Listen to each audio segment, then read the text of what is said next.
So throughout the course of my mission, I heard universally that there is a pressing need for the federal government to precisely identify requirements for meaningful consultation with Indian tribes and to implement a consistent system across all federal agencies to ensure that consultation is undertaken in good faith with the goal of reaching agreement on projects and actions that affect indigenous peoples.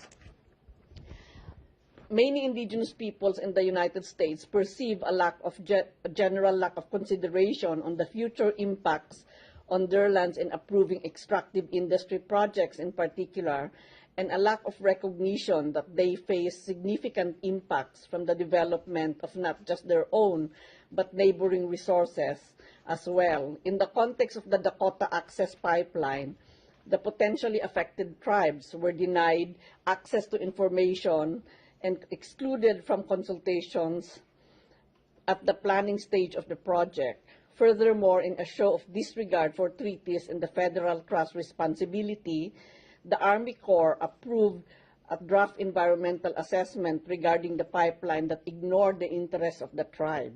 Maps in the draft environmental assessment omitted the reservation, and the draft made no attempt of proximity to the reservation or the fact that the pipeline would cross historic treaty lands of a number of tribal nations.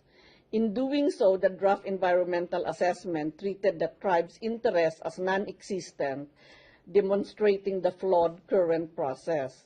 Although the final environmental assessment recognized the presence of the Standing Rock Sioux tribe 500 meters away, it dismissed the risks to the reservation and failed to mention any of the other tribes that traditionally use the territory.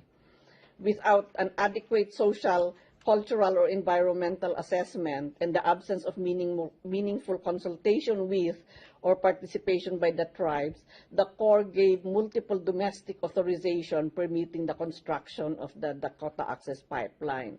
One such authorization permitted construction beneath the Missouri River at Lake Wahe, while another authorized the discharge of materials and waste into the waters throughout the tribe's ancestral lands. Sadly, I found the situation faced by the Standing Rock Sioux tribe is shared by many other indigenous communities in the United States, as tribal communities nationwide wrestle with the realities of living in ground zero of energy impact. The goal of tribal consultation is not simply to check a box or to merely give tribes a chance to be heard. Rather, the core objective is to provide federal decision makers with context, information, and perspectives needed to support informed decisions that actually protect tribal interests. Treaty rights, the federal trust responsibility to tribes, environmental justice, and the principles enshrined in the Declaration all must be given life and meaning in federal decisions that impact tribes. Meaningful consultation has the potential to provide the solid foundation for such decisions, but federal agencies must be willing to recognize these principles and to work actively to put them into practice uniformly at the local, regional, and national level. I also received reports during the mission regarding the criminalization of indigenous peoples asserting their right to protest in the now world-famous struggle of several tribes in opposition to the Dakota Access Pipeline. While the action taking place have almost been completely nonviolent and peaceful, there has been militarized, at times violent escalation of force by local law enforcement and private security forces. As noted in my predecessor, by my predecessor James Anaya's reports, indigenous peoples have the right to oppose extractive industries that impact their land and resources, free from reprisals, acts of violence, or undue pressures to accept or enter into consultation about extractive projects.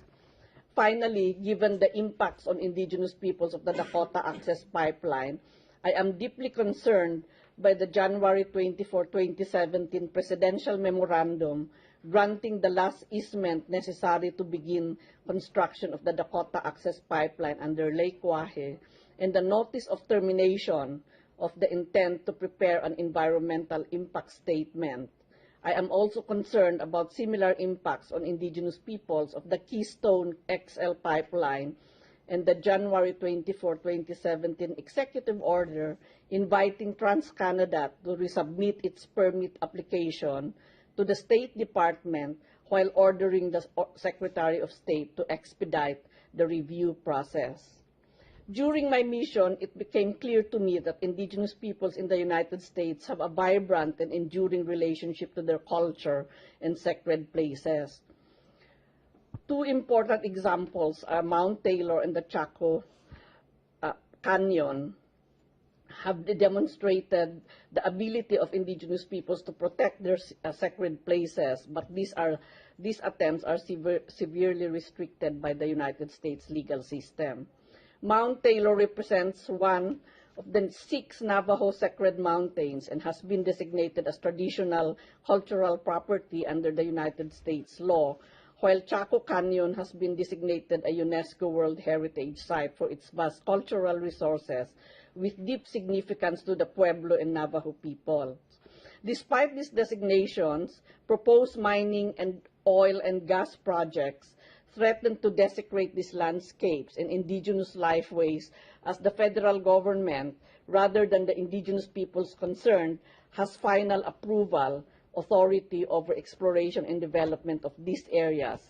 In such cases, it is imperative that the government consult or otherwise secure the free prior informed consent of indigenous peoples in order to protect the sacred and cultural resources of indigenous peoples.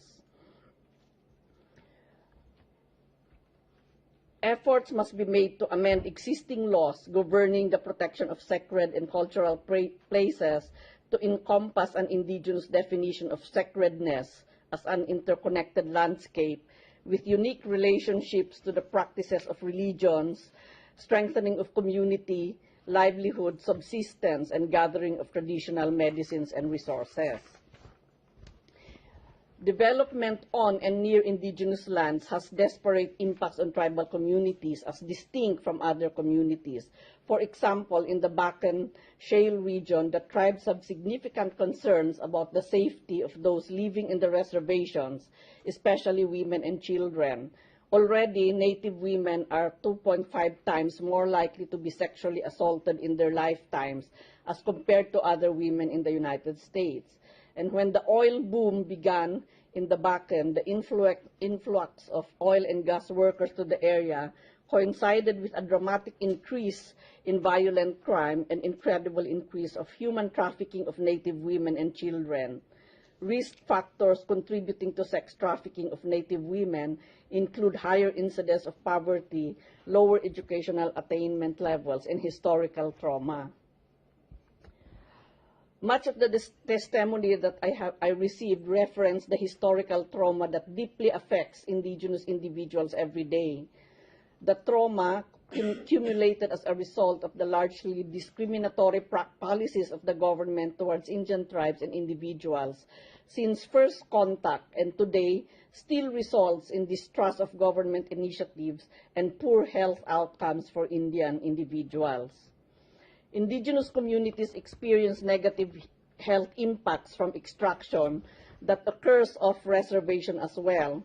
For instance, the Gold King mine disaster in 2015 in Silverton, Colorado, caused 3 million gallons of contaminated water to flow into the Animas River into the Navajo Nation reservation over 100 miles away. Following the spill, levels of heavy metals in the water, including arsenic and cadmium, exceeded allowable limits for domestic water. The contamination caused severe damage to crops and livestock, threatening the livelihood of Navajo farmers and ranchers. The long-term impacts of the spill remain unknown. Importantly, the Gold King mine had not been operational since it was abandoned in 1923. The disaster, which occurred almost a century after the project closed, demonstrates the possible long-term future impacts of natural resource extraction and attendant infrastructure on indigenous peoples.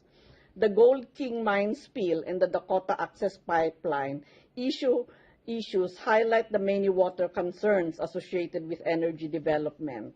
In places like the arid West, the substantial volumes of water used in drilling operations cause stress on surface water and groundwater supplies. Contamination of underground and surface waters is also a concern, with many projects threatening vital resources and water-scarce regions.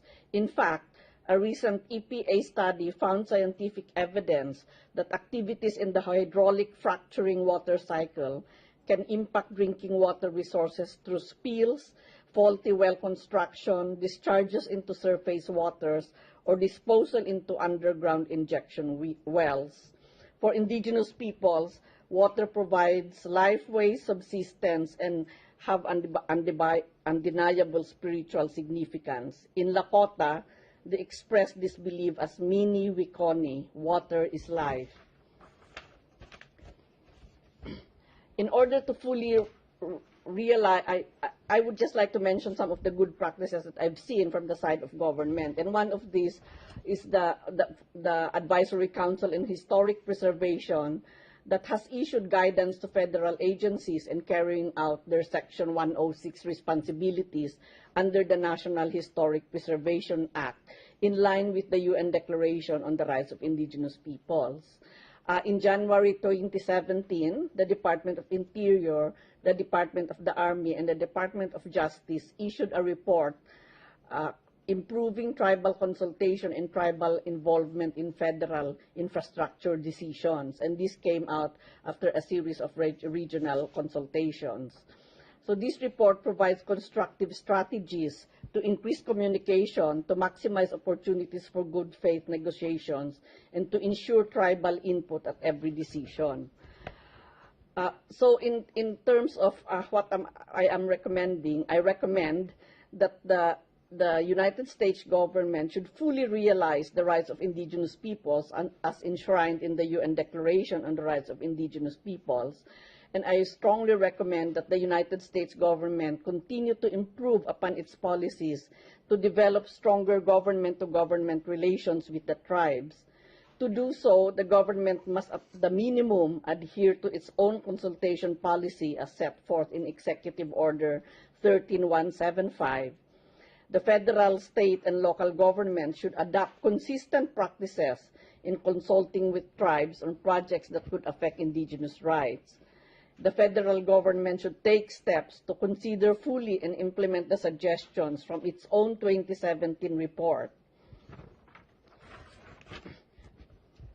The United States should also take appropriate measures to ensure that the Violence Against Women Act will be effectively implemented for indigenous women in terms of increasing the resources that will be used by them to be able to address the issue.